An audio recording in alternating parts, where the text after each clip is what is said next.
Okay, dito po tayo sa Club Filipino sa Green Hills, San Juan at special po itong pagtatanghal ng Iparas kay Parasa. Secretary Jing, at dito may inilunsad ito, malaking grupo ito para sa pagsuporta lalo na kay Tatay Digong at kay Vice Presidente Sara Duterte. So ano po ba ang pinakalayunin ng grupong ito? Well, unang-una, itong grupo, para mapaliwanag mo na, itong kampilan ng mga mamamayan or kampilan ng mga mamamayang Pilipino, ito po ay isang umbrella organization comprising of at least 20 parallel organizations na natatag na noong pang panahon ni President Duterte at nagpapatuloy, at yung mga bagong mga parallel organization pinagbuklod-buklod namin under one umbrella na ito ang tinatawag na kampilan ng mamamayan. Ngayong araw na ito, naglunsad tayo ng pagpupulong. Ang tawag natin ay National Forum for Leaders for Accountability and Reform. At sinali na rin namin yung pag-commemorate noong 1 taon na pagkakakulong na ng ating dating Pangulo. Kasi by March 11, which is tomorrow, ay igugunita natin yung pagkidnap ni Pangulong Duterte. So, itong karami-raming mga grupo, we're almost 500 here today, ay comprising of leaders of the different organizations, mga parallel organizations all over the country. So nationwide ito. This is a nationwide. And syempre, kinukuha natin ang pulso ng bawat parallel at para rin magbigay sila ng pugay para sa dating Pangulo.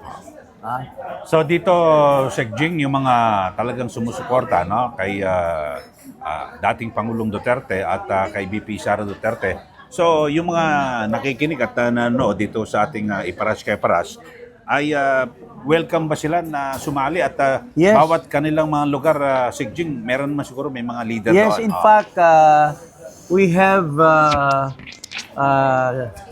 secured the appointments, or we have issued appointments to almost all leaders so that they will continue expanding their individual parallel organization, lalo na doon sa mga areas na nasasakupan nila.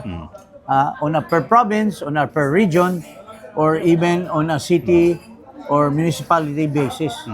So, magtatatag na sila ng grupo, at nilunsad din namin itong tinatawag nating Tatay Digong for Sara 2028 movement. Ito po yung maging political arm. It's not a political party, but it's a movement which will serve as a political arm for all parallel organizations, for all areas also. Kasi yung mga parallel, they're not political organizations but more of social. So ito na yung maging political arm, itong Tatay Digong for Inday Sara Movement. Okay. 2028. Okay, so yan po ang ating special na edition dito po sa Iparas kay Paras. At Sec Jing, baka meron kayong mga dagdag na mensahe sa ating mga kababayan, lalo na yung patuloy na sumusuporta kay dating Pangulong Digong Duterte at siyempre kay VP Sara Duterte. Well, unang-una, lalahad ko yung pagpapasalamat, buong pusong pagpasalamat sa lahat ng lumahok or dumating sa ating National Leaders Forum today dito sa Club Filipino. And we hope that when they arrive in their respective places, they will start the ball rolling, in the sense na baka pwede na nilang itatag at expand ang yung mga kanilang mga various parallel organization. At kung mayroon man gustong sumali, we are all welcoming them in the fold of the kampilan ng mga mamayang Pilipino. At siyempre, kung meron po silang pagkakataon sa Jing na magtipon-tipon sila sa kanilang lugar, pwede kayong pumunta roon. Yes, and yun, in fact, imbitahan. may mga schedule na kami, paring Eli. Like, doon sa Boracay, mayroon na mga grupo doon na mga existing parallel, pero nag-expand sila and they will now be under the umbrella of kampilan ng mga mamamayan.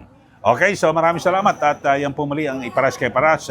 Magandang araw po sa inyo sa kasama natin si Secretary Jing. Thank you, paring Eli. Magandang hapon. Iparas kay Paras. Salamat po.